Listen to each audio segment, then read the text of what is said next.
Welcome to Temple Talk from the Temple Institute, Jerusalem, Israel. I'm Chaim and Richman here together with Yitzchak, Reuven, and today, the third day of the month of Tevet, 5779. That means it's the 11th of December, 2018, and this Shabbat, Parshat Vayigash, story of the unification, reconciliation of Yosef and his brothers.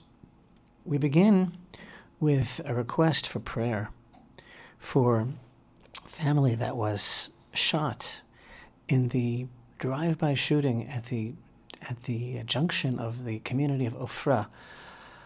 2 nights ago, the last night of Hanukkah, Shira Yael, daughter of Liora Sarah, that is Shira Yael Bat Liora Sarah, is the pregnant woman whose condition, as of this recording, we understand, is improving slightly.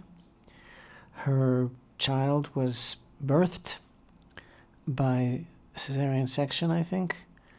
The baby, who doesn't have a name, the son of Shira Yael, is in critical condition still as of this moment. 7 months. 7 months old. And the father, Amichai Yishai, ben Fega Gittel Galia, his condition also, as I understand it, is improving. I know that the mother, Shira Yael, was not doing well for a long time, but from what I understand now, her condition is improving.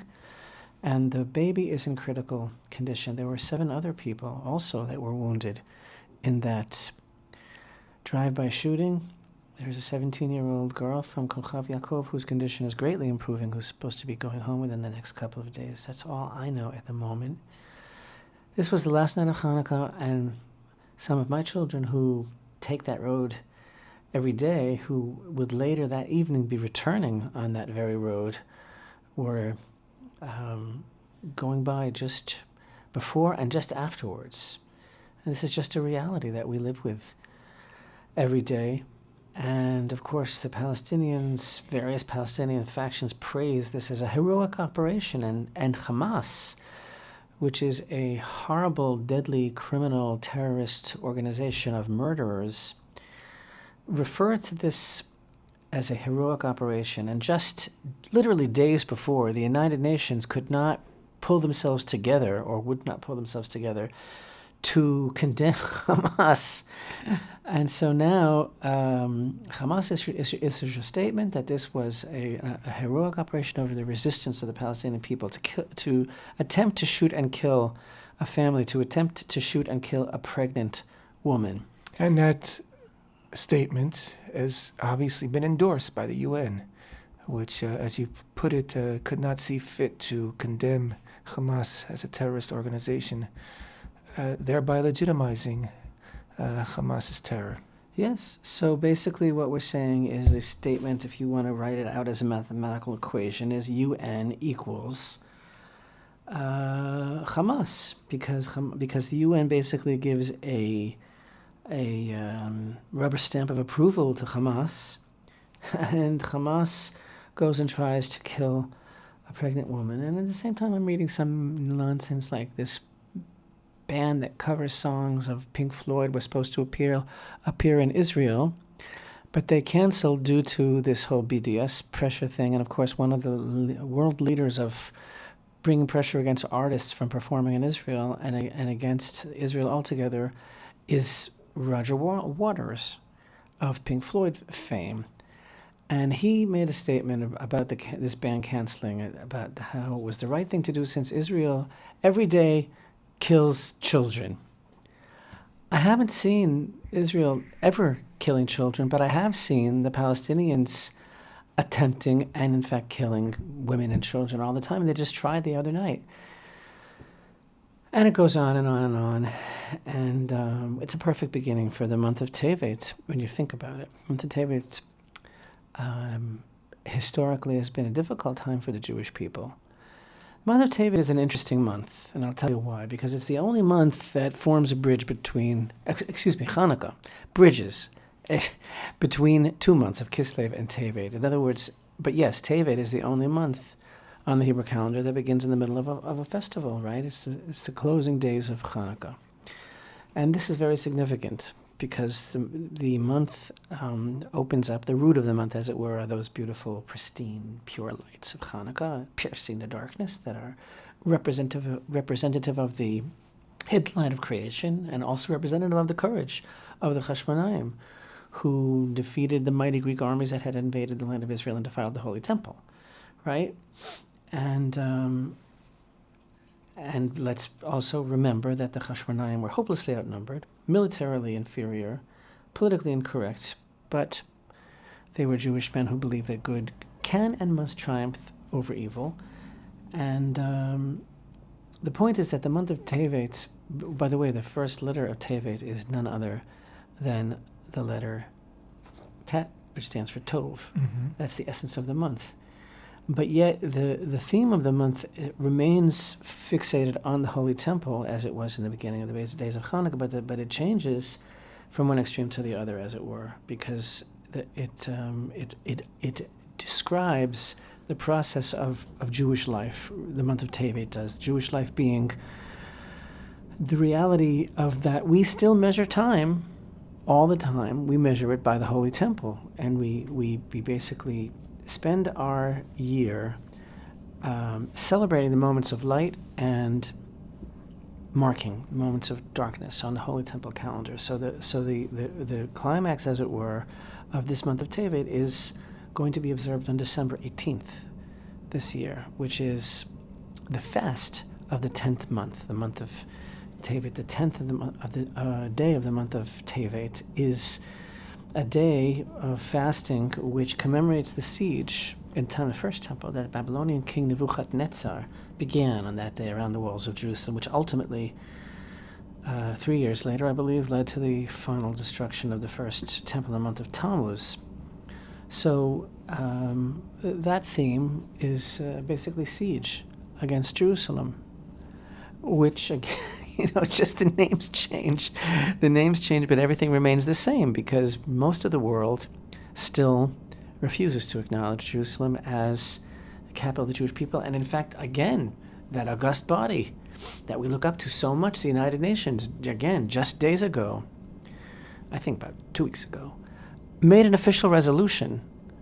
It was the Friday before Hanukkah, and the official resolution was that Israel has no jurisdiction whatsoever over Jerusalem, and that every connection between the Jewish people and Jerusalem is not a connection, and that everything that Israel does to express or manifest sovereignty in Jerusalem should be considered null and void. In the meantime, as of this very moment, as of this recording, I just heard that the government of Australia They've announced their intention to recognize Jerusalem as the capital, and that this was actually approved by the cabinet of Australia. Not yet to move their embassy. But to recognize and also it. Brazil, the new president Thank you, of Australia. Except that Brazil is being threatened by the Arab League. So is Australia. They're also being threatened by the Palestinians. I don't know what. So they're being threatened. My point being that all these attempts are modern-day attempts to be Nebuchadnezzar, modern-day attempts to hide the presence of God in the world, because the presence of God shining out to the world is manifest from Jerusalem, just as the Torah tells us. So, once again, please pray for Shira Yael, daughter of Lior Sarah, for her baby, nameless yet, Ben Shira Yael, and for Amichai Yishai Ben Fega Gittel Galia. This is Jewish practice, Jewish custom, Jewish tradition that we pray by Hebrew name for those that we beseech heaven for a complete and speedy recovery. Their crime was that they're Jews standing by a bus stop the last night of Hanukkah. Hanukkah miracle is that they're all alive. Mm-hmm. So, the month of Tevet presents many challenges. Again, it's a very, very unusual time in that it began with the light of Hanukkah, and it just moves on, having given us that illumination that we experience. And the last day of Hanukkah was so intense, Zot Hanukkah. it's called, because of the Torah reading, when we read about the summation of all of the offerings that were brought by the princes of the tribes of Israel in the book of Numbers. So we read that over Hanukkah. It reminds me a little bit of leaving the sukkah. Because when we leave the sukkah after Sukkot, there's a tremendous intensity of prayer and we discussed this at the time, that the holy angels that we created through all of these mitzvot that we performed in the sukkah should accompany us now into the house and should remain with us the entire year. So too, the last day of Hanukkah is marked by feeling that the gates of heaven are totally wide open. This is a tradition that is emphasized to us, that the prayers that we have when we face the lights of the last night of Hanukkah and all the 8 candles are burning, the prayers are tremendously powerful, and that's a day of tremendously propitious time for special prayers that we conclude the month with. So that's how we began, and now we face this reality once again of the siege against Jerusalem, of a day that is going to be commemorating the destruction of the temple. Again, all par for the course in the realization that Hashem makes miracles for those that stand up for Him, and that for those who help themselves. And that's basically the generation that we're living in, as evidenced by beautiful reenactment that was held on the last day of Hanukkah, once again with the rededication, as it were, of a prototype altar for the Holy Temple. Can you tell us about that, Yitzchak? The ceremony took place just outside the walls of the old city of Jerusalem, and a small-scale stone altar was prepared. It was a scale altar in that it perfectly meets the requirements of the proportions of the altar, and it is much larger than the minimum size requirement to make it a kosher altar for offerings at the Holy Temple on the site of where the altar is supposed to stand on the Temple Mount. It was prepared not with stones, but with special bricks that were prepared for it, again, which fulfilled the halachic requirements of an altar, and it was transported by a flatbed truck to this ceremony, at which Kohanim, priests who are being trained in the Temple Institute's Nezer HaKodesh Institute for Kohanic Studies, presided over the ceremony of dedicating the altar and of kindling, a reenactment of the kindling of the 7 lights of the temple menorah, and also a reenactment of the daily offering, the Tamid offering in the temple. And it's all part of the preparation for the rebuilding of the Holy Temple. The altar, which was transported by truck, can be transported again, and it could be set down in the actual precise location where the altar is intended to stand, and offerings could even be renewed even before a holy temple is built. And certainly, for example, on Pesach, on the 14th day of Nisan, Erev Passover, the Eve of Passover, when the Passover offerings are intended to be brought and slaughtered, and the blood poured onto the altar at the Holy Temple, even if the altar were transported there for a single day in order to accommodate that commandment, which is an obligation for the entire nation, it could be done. It's a matter of politics, I guess, but certainly halachically and physically, the stumbling blocks have been removed. Everything seems to be a matter of politics, doesn't it? Also, tremendous numbers of Jews ascended the Temple Mount during the days of Hanukkah. The shooting again that I mentioned at the beginning of the program that took place outside of Ofra. There's a certain kind of boilerplate response pattern that we see that I want to just mention to you for a minute, Yitzchak. I'll get your feelings about this. This horrible thing happened, which is just an incredible example of what the Palestinians are, what they're capable of, what we live with here in this land, and then you have these reactions from the echelons of the government, like sometimes even cabinet ministers, but certainly lower members of Knesset, saying things like, "Well, the time has come to formally recognize Ofra because it's called a settlement and it's not Right. it's not within the consensus. It's one of the settlements of Judea and Samaria. The time has come to recognize it. The time has come to build, and all of these kind of reactions, which are basically very positive statements and welcome, except that I can't ever, I can't understand. It really bothers me when I read these things, because if it's time to build, and if we deserve to be in these communities, and if it's our land, and if we should express Israeli sovereignty over the entire land of Israel that Hashem gave us, why do we have to wait for a tragedy? Why do we have to wait for this kind of hour of sympathy, for permission to live, permission to exist, permission to expand, permission to be considered real, to be considered legal, so that when you have the various government people saying things like, that's the answer, we have to legalize, we have to recognize it. Well, why do you wait for this? Why? Because that's the price. When more Jews are dead, or God forbid, dead or injured, then we should move while the iron is hot. What does that mean? If we deserve to be there, we deserve to be there. It just doesn't make any sense to me, and it bothers me so much, these kind of statements that are made when there is a tragedy, but not on an ordinary day. I think there are two types of politicians who make these statements. One is a cynical politician who knows that it'll be heard and it'll appeal to their voting constituency, base supporters. But I think there are certainly politicians who say these things knowing that there's cynicism in what they're saying, but in spite of that, knowing that there's a potential to get the agreement that they need from the Prime Minister and other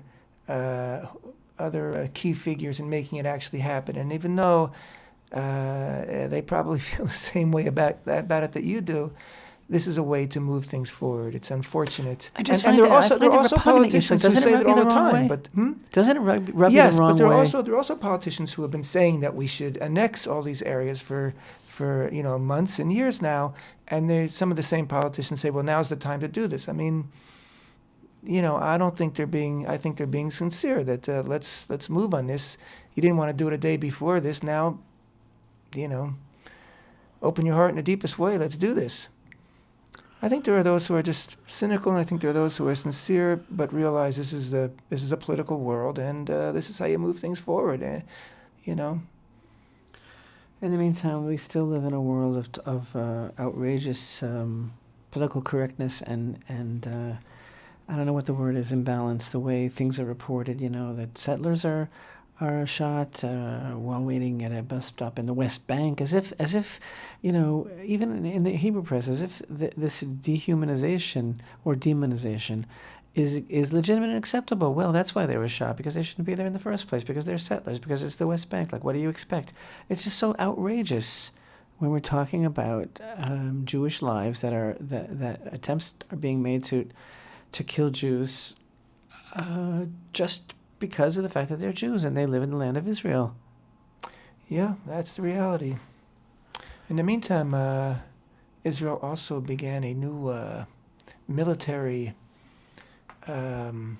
operation in the northern border between Israel and Lebanon, uncovering and destroying tunnels that Hezbollah has been digging from Lebanese territory under sovereign Israel territory, with the intention, they say, of when the time comes of having a massive missile attack on Israel, and while Israel's preoccupied with dealing with the missile attack, sending in top units to emerge from these tunnels inside Israel territory and basically take over a few northern towns. Just as we've been concerned with tunnels that have been dug from Gaza into Right. Israel, in the south, and so tunnels are being dug from the north. By the way, I understand that the corrected, updated figure of Hezbollah missiles that are aimed and endangering Israel at the moment is 140,000 missiles. Mm-hmm.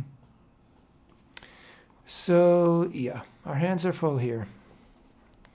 The modern day Maccabim. We are still in a daily fight for independence. In the meantime, this month of Tevet, which begins with a tet, which stands for tov, which stands for good, even though it's a dark month and a cold month, it brings us a lot of challenges, because this month is a month for rectifying the hidden light, which is hidden in the darkness. Just as the Holy Baal Shem Tov taught, because God's light is so powerful, it needs to be concealed in the darkness. That's what's going on on many levels during this month of Tevet, when we, according to Kabbalah, are to be focused on rectifying negative emotions, especially anger. Did you know that, Yitzchak? Month of Tevet is a month to work on one's anger and jealousy. Mm-hmm. And opportunities are afforded during this month for us to try to effect tikkunim, fixing on our attributes, especially in the area of anger. I know that hearing about all of these injustices against the Jewish people in the land of Israel makes me very angry. Got to work on that, Rabbi. Well, it's a perfect month for that. According to the Kabbalistic teaching, the Hebrew letter, which is associated with the month of Tevet, is none other than the letter Ayin, which is the same word that means eye. That's associated with this month. And that focuses, as a teaching on this month, with the necessity of seeing good, of seeing the good in every person, which of course is the opposite of what anger is all about. Anger is about jealousy. It's about looking at everyone very narrowly. But Ayin Tova, a good eye, means seeing the good in everything and in every situation. And that is a lot to aspire to and live up to during this month. And there's the music. Stay with us. We'll be right back. Temple Talk.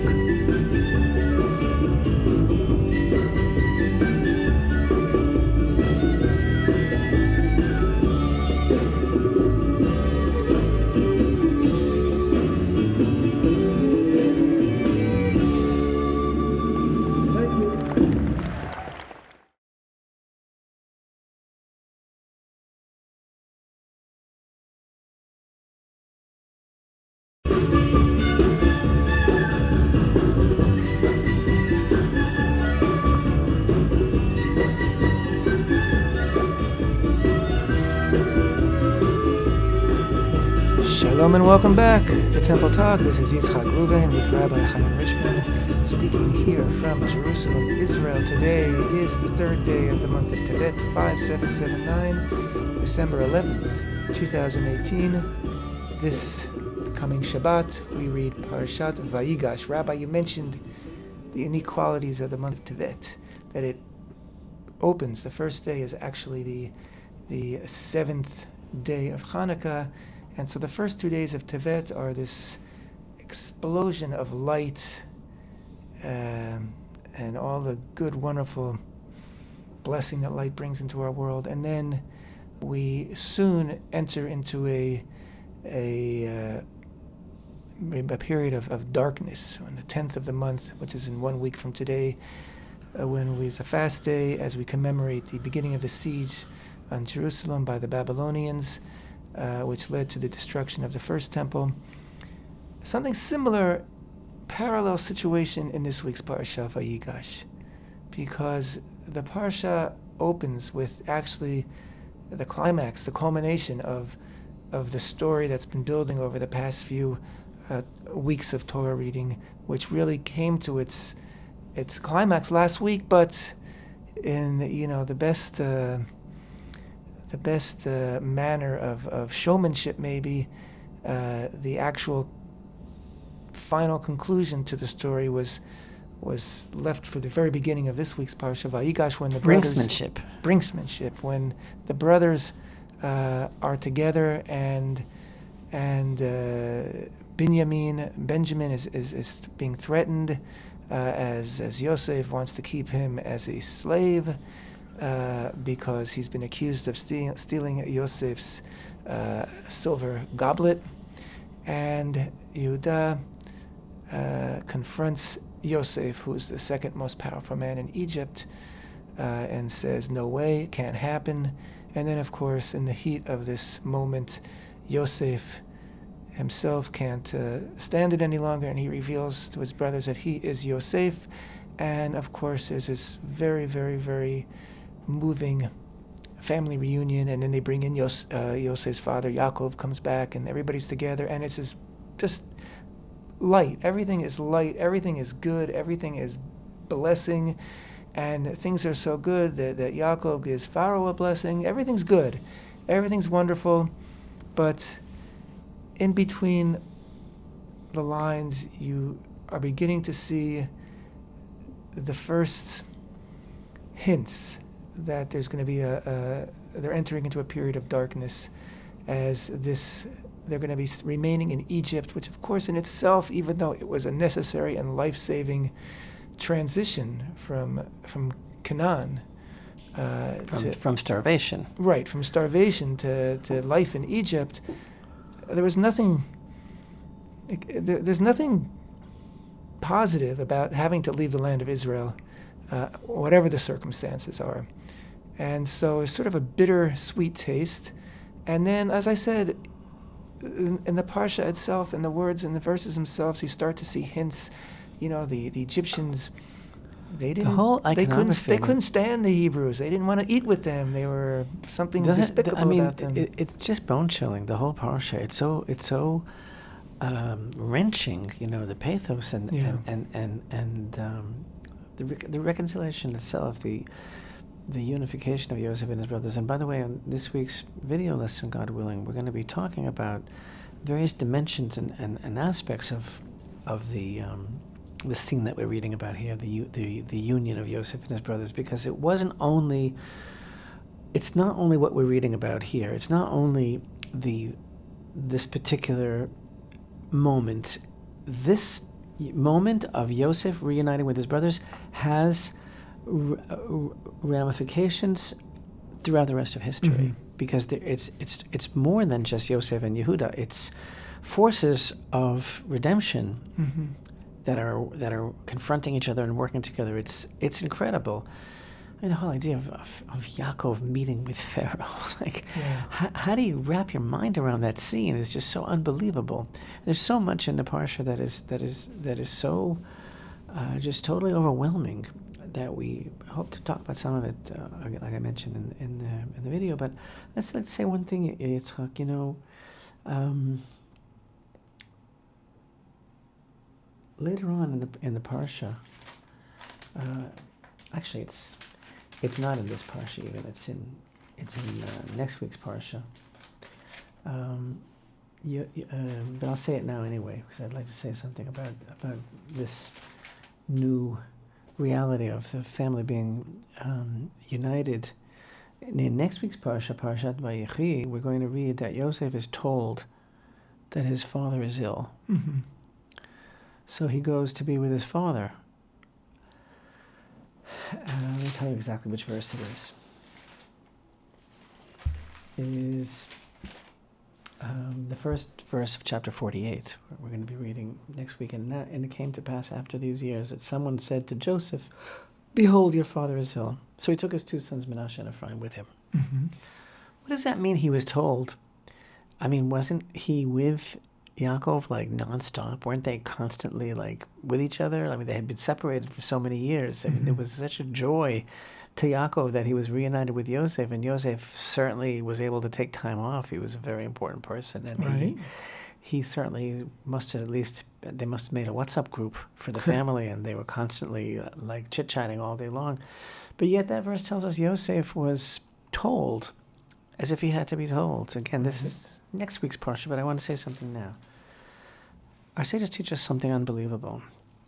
It's so amazing, one of the most amazing things about Yosef and Yaakov. They teach us that during all those years, the last 17 years actually of Yaakov's life, which were his happiest years, as we'll learn in the first verse of next week's Parsha Vayechi. Actually, 17, as it's pointed out, is the gematria, the numerical value of the word tov, which means good, which is connected to Tevet. Yes, and if you really, since you said that, I just feel this is premature because it's next week's Parsha, but since you said that, I will tell you that the first verse of Parshat Vayechi, which is verse 28 of chapter 47, which reads, Jacob lived in the land of Egypt 17 years, and the days of Jacob, the years of his life, were 147 years. That verse contains exactly 17 words, which I feel shows us this idea of completion, of perfection, of how those 17 years were so perfect, like even the structure of the verse itself testifies to that. But anyway, so during those years, our sages tell us the most remarkable thing. They tell us that they tell us that Yosef was not around Yaakov very much.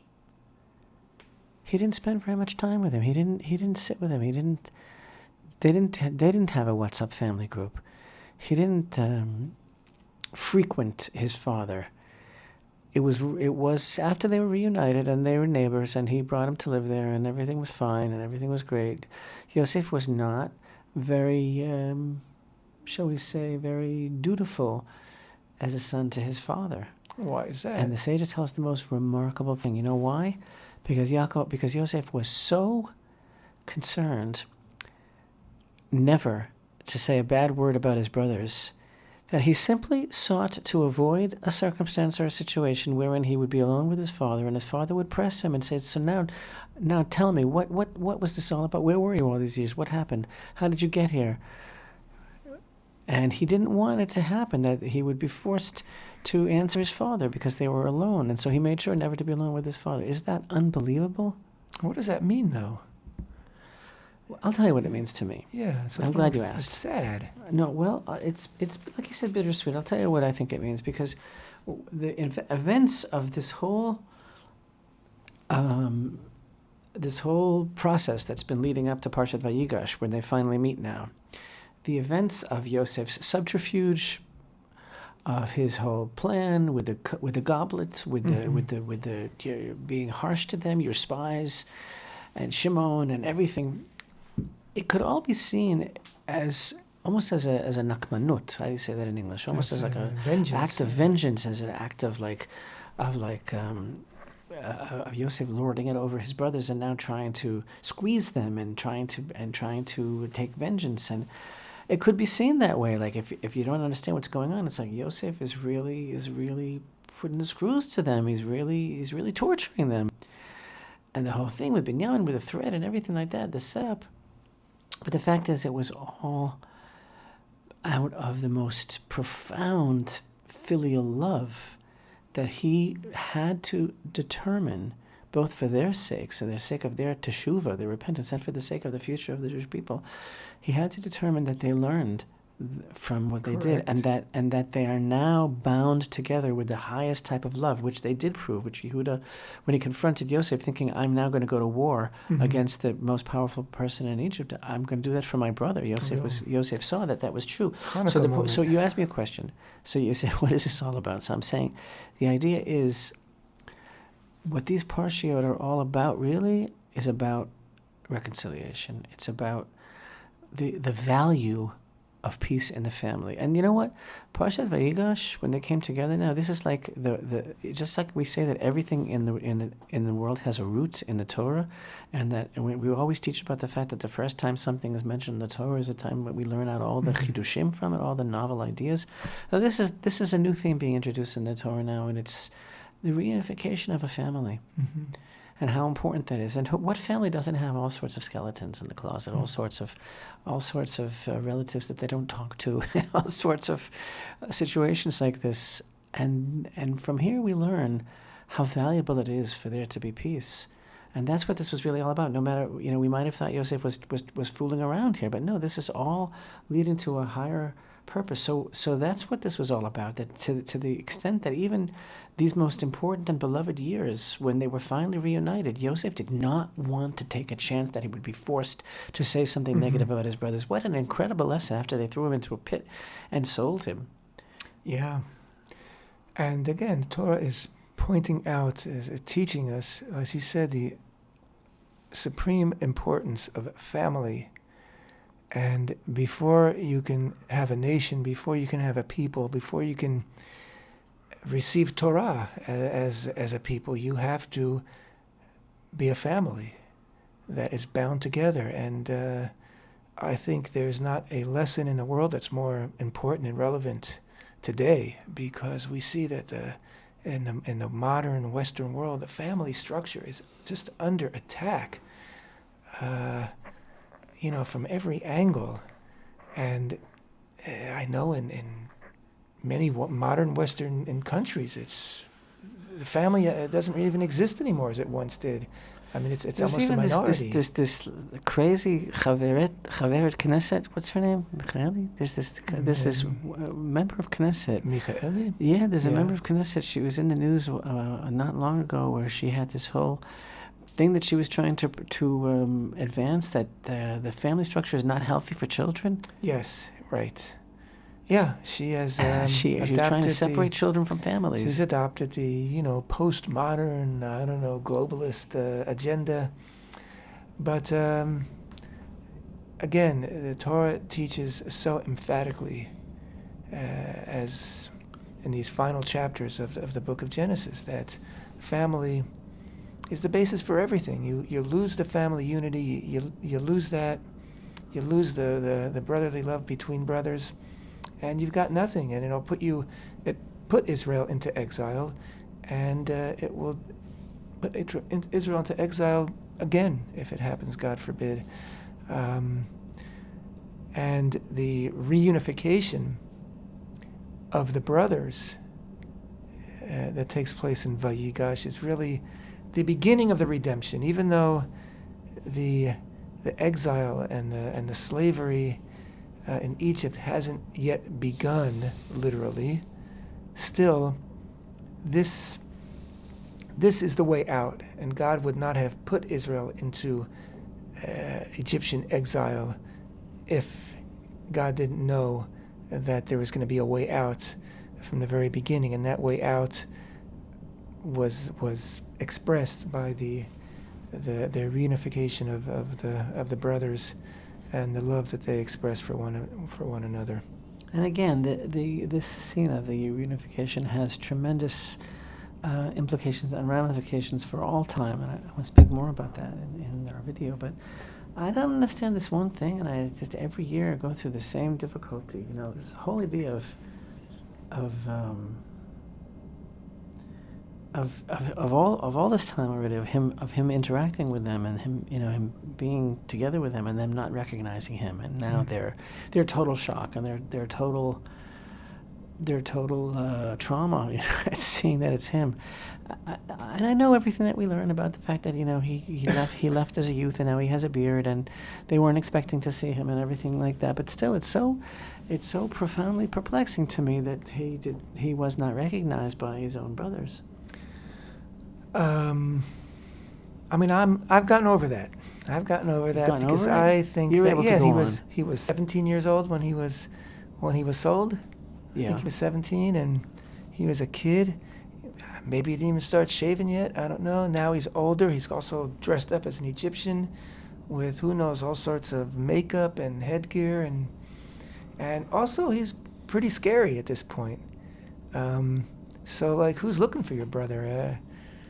I don't know. I mean, I'm not troubled by that. I see that happening, and I think it's also kind of scary that you can become so estranged. I mean, the estrangement was so great that they didn't even recognize him when he was standing right in front of them. And I'm sure after they were reunited, that they probably talked about it and said, wow, how could we not have recognized? It probably perplexed them, but they were also so convinced, I think, that he was no more. I mean, when they told him, when the second most powerful man in Egypt said, tell me about your family, and they said, well, the youngest one's with the father and the other one is no more. I don't think they were just trying to cover up. I think they probably figured that whatever, they didn't kill him, but they realized they sold him into a very, very uncertain fate. And they probably assumed they hadn't heard from him, so he was dead. So you're not going to expect to see him standing in front of you when you think he's dead. I still think that there's much more far-reaching implications for this. Okay. As far as brothers, as far as the need for brothers to recognize each other, and I think that this is a particularly idiosyncratically Jewish thing here. This idea of polarization, alienation, disenfranchisement within the body of Israel, and how that's rectified, and how Yosef, this is an internal matter, okay? This is not something that needs to be aired in public. And Yosef, when he was ready to make himself known to his brothers, what did he say? He said, "Get everyone else out of here. Right. Get everyone else, all the foreigners, get them out of here. This is a very intimate family moment. No one needs to know about this what my family has been through." And I think that this somehow reverberates for me as far as the future is concerned, as we go through all the things that we go through within the fabric of our own house, as Reform and conservative and Orthodox, and all the things that are going on, all the tension, all the arguments. They're not real, because the spark of Israel is in every Jew. And when the time comes for this massive cosmic unification of Israel, it's like that's nobody's business. You know what I'm saying? It's like this is going to be something that's going to happen to change the nation and to unify the nation. And it's not something that we need the world's permission for, or that the world is any part of. And I think that the element that's going to facilitate that is the state of Israel. Mm-hmm. And the fact of the matter is that as the ingathering of the exiles has been taking place over the past century and a half, 2 centuries, that we're all brothers who are meeting one another. All the different Jews from different countries and different continents, and with bringing different languages and customs back home, that we all have to, look at each other and recognize one another. And it's a process, but it's very easy to relate to this story of Yosef and his brothers in our time, because I think we're going through the same process of reuniting as a family. And Jews from Eastern Europe and from Western Europe and from North America and South America, Africa, North Africa, all over Asia, the Middle East, are reuniting once again. And you look at the other and you say, I didn't know that Jews look like that, and I didn't know that my brothers look like that. I wouldn't have recognized you in a different context. But here in Israel, we are compelled to recognize one another, and it's a redemptive process that's taking place right today. And that's the thing, is that this whole parsha of Vayigash and the unification of Yosef and his brothers has overtones for the ultimate final redemption. Mm-hmm. Absolutely. Because being a family, there's ups and downs. But there's ups and downs, but there's no replacement for family. Who doesn't have an aunt that they don't talk to, or that doesn't talk to them? Or it gives you a wet kiss. I wasn't even thinking about that. Yeah, I guess everybody's got something somewhere. But as we were saying before, the brothers got together, and everything was wonderful. And how that must have been for Yaakov, wow. He must have been failing. But, again, they weren't in the land of Israel anymore. They weren't home. And Yaakov, even before he left Canaan with his sons to reunite with Yosef, God spoke to him and said, don't worry, because you will be in a foreign land, but your children's children I will bring up out of Egypt, and you'll all make it back eventually to the land of Israel. It happened then, and it's happening again today. the words that God spoke to Yaakov then in Beersheba are still coming true, and coming true today in powerful ways. And I think that redemption that you say is inherent in this story it's real, and it's happening today. Amen. We're part of it. Yitzchak, may we hear good news during this month of Tevet that begins with the letter Tough. Tet. I'm sorry. What's the For matter with Tov, me? for good Tet, good for news. Tov. Good news during this month of I mean, Tevet. all good news, and again, prayers for the family who's so seriously wounded in that horrible drive-by attack the other night. And here's to family. Thanks for being with us. Temple Talk.